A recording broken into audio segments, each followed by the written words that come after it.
Cause we cut to a re-explanation of Johnny Blaze's backstory. 2 whole minutes of infamous cutscenes explaining how they basically just retconned his origin from the last movie, and explains that the spirit of vengeance has been beating his guts from the inside. The Ghost Rider is chipping away at his soul, day by day, making him a little bit more of a tweaker. And how they managed to make Nicolas Cage more of a tweaker than he already was is honestly mind-boggling. Half of this nigga's career is just him acting like he's addicted to fentanyl. But yeah, they kind of retcon his origin, so now Johnny willingly sold his soul instead of it being like an accident where he pricked his finger. Probably because that shit made him seem retarded, and for some reason this nigga is no longer with Roxanne. That shit would be the real thing tearing up my soul, bro. So Idris Elba pulls up on Nick Cage, swiftly gets gripped up upon opening the door. Somehow he survived. This scene, that right there, is how they show us this information. Johnny tells him to get out, but Idris Elba is on a mission and immediately hops into some rage bait by smelling a bottle that he's drinking, told him his Hennessy is garbage, and tossed it through one of his fucking windows, which makes Johnny scurry away from the light because he is turning into a crackhead as Idris continues to yap. So Johnny gears up to slime this nigga out like he should have done 10 minutes ago, but they strike up a deal. He's looking for the kid from earlier who is the son of Satan, and Johnny needs his soul so he doesn't die. So they very quickly come to an agreement and set out to go track this little nigga down, who just happens to be with his mother running scams on some random old heads. And later that night they get hunted down by the people that were, you know, hunting them down. She tries to get a couple rounds with the Glock off, but Shuddy gets her shit rocked and restrained while goons swarm the entire area. Turns out the leader of the hit squad that's after them used to deep stroke his mother, and he's come to bag this little kid up for the devil. Bro might already be a demon. He gets his goons to grip the kid out the car. One of them just throws this little nigga into a car door. She tries to fight back and, you know, she's washed, obviously. And he hits us with one of these bars. It's my son. I know. But he's not mine. And he's fully ready to off this bitch. He's clicking the stick right now. If it wasn't for the Ghost Rider doing his Aurora shit, didn't know that was a thing he did, she'd have been fucking cooked. So he pulls up and farms just a bit of aura. I feel like this movie genuinely has more farming in it than the last one, because he takes like 50 seconds to look everybody in the area in the eyes before hitting this hand over heart emote. One of the goons start chopping at him and he literally disintegrates him.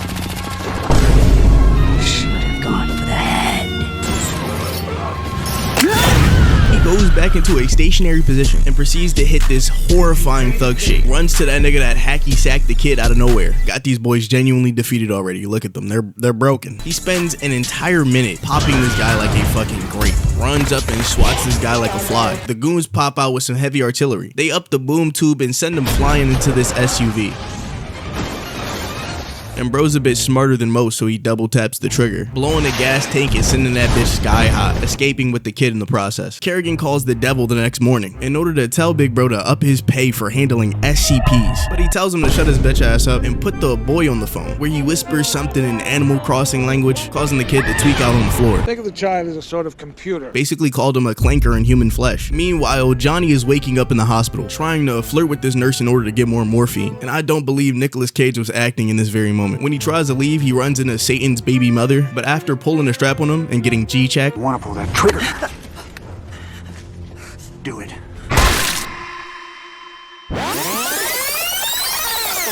she realizes that this is the only person that can find her currently kidnapped child, who is rage baiting his captors by asking if he can open a window.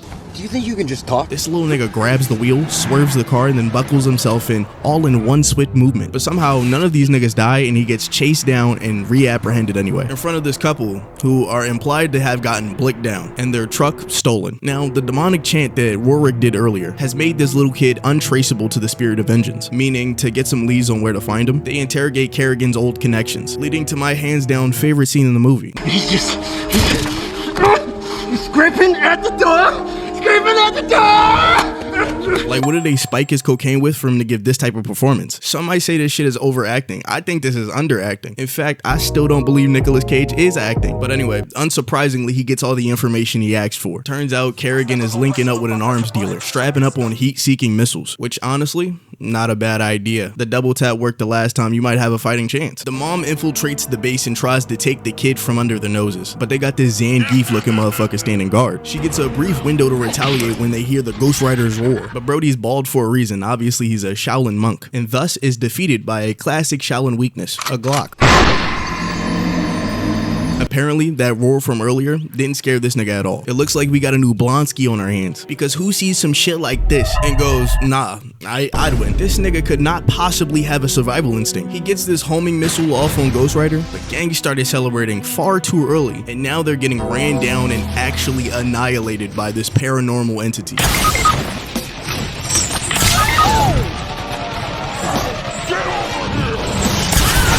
Really, how do you see this shit and not just desert the cause? You just saw your best mans crumble into dust, and you still haven't come to your senses? It's so bad that one of these goonies tries to hit him with a flashbang, and the spirit of vengeance starts lag switching real time. Got these niggas playing on 200 ping. Lil bro in sheer fear and panic dumps the entire magazine into his mouth. And of course the shots don't work, he's a flaming skeleton. But you know what he does to this nigga? He vomits the molten metal back onto his face. Got brass flowing down his facial features. And before Kerrigan can hit him with another score streak, Blaze starts glitching out the display like he's Freddy, forces Kerrigan to press that shit point blank.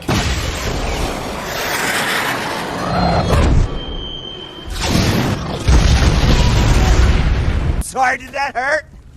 It looked like it did. Who does he think he is? He survived 3 of those. Why is he acting like he clean sweeped? In fact, after he comes up out of the flames like Terminator, he does the coolest tech in Ghost Rider's bag and turns the entire excavator into an infernal vehicle.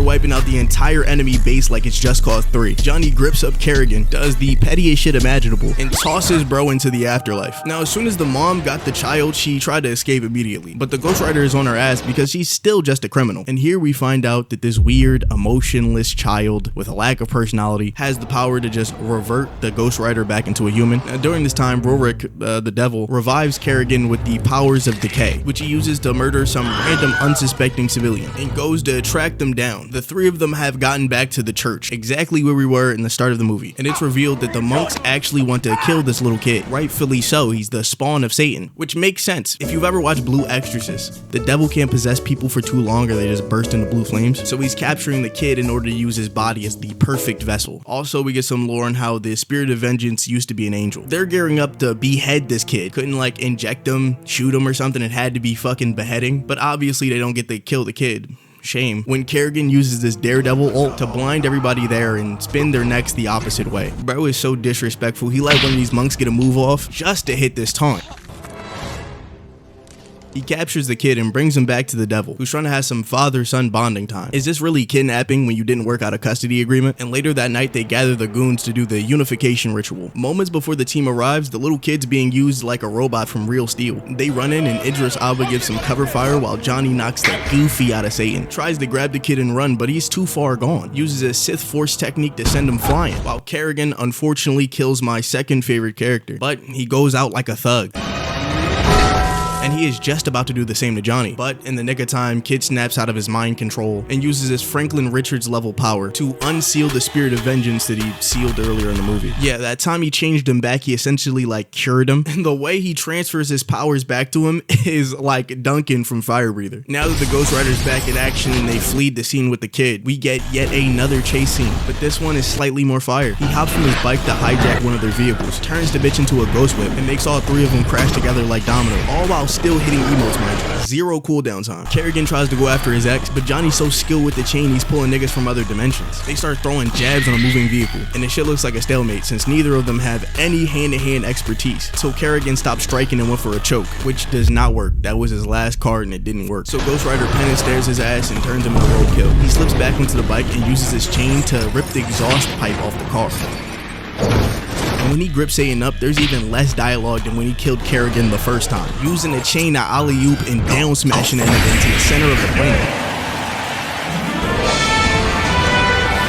Rescues the kid from the car and explain how he can feel the angel within him as his flames turn blue, and then right after that he just rides off with the blue flames. And it makes no sense why they would even add the blue flame if they're just gonna put it in like 2 scenes at the end of the movie. Obviously they're trying to set up for a 3rd movie, but nigga, there was no 3rd movie. Is this like the origins of the Marvel's post-credit scene, dropping some bullshit at the end that 80% of the time goes absolutely nowhere? If you want to see me cover the last movie, watch this video. Besides that, like, subscribe, and yeah, R.B. Skelly, and my homie, but Johnny like Melly. Play that girl, but I fell for the hezzy. Ran it up, I blew up, yeah, I'm ready. Got the brand, now I'm hitting my celly. It's all haters like I was R. Kelly. Remember days I had PB and jelly. I'ma do